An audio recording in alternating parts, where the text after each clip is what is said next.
Art lovers in the UK will get their first glimpse today of the most expensive painting ever sold at auction. It's this, Nude, Green Leaves and Bust by Pablo Picasso. It's going on show at the Tate Modern in London. It sold last year for a world record price of £65.5 million. And seeing it is a rare treat because the last time it was on display was in 1961 in America. We've got the art critic Estelle Lovatt, who joins us. Morning. Good morning. Are you excited about seeing it? Extremely. This is a once-in-a-lifetime chance, literally. Yeah, it's been in a private collection, the Brodie collection, for 60 years. And now it's come out into the open, and it's magnificent because it's a Picasso that transcends any medium, any time span. It's always going to look modern.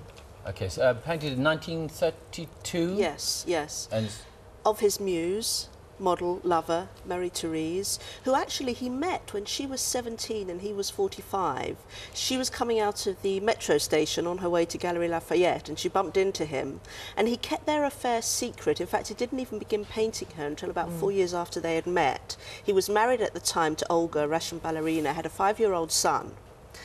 So he kept her quiet, but he had the finances. He bought a castle in Normandy, and she visited very frequently there. He bought this castle to make sculptures, but she was one of his most frequent visitors. £65.5 million this painting sold for at auction. What makes it so special? What do you love about it?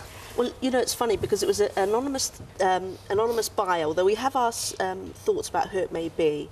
It took 9 minutes over the telephone to purchase. And what makes it so special is the hidden symbolism in it. He's painted her lilac and bright blue, so she almost looks alien-like. So it's almost like he's saying she's really out of this world to me.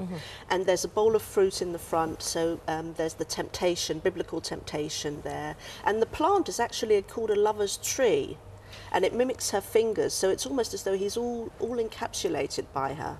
You see, you have to know that when you're looking at it. It's almost as if you have to read Brodie's notes. We wouldn't know. Not the most expensive picture in the world, though.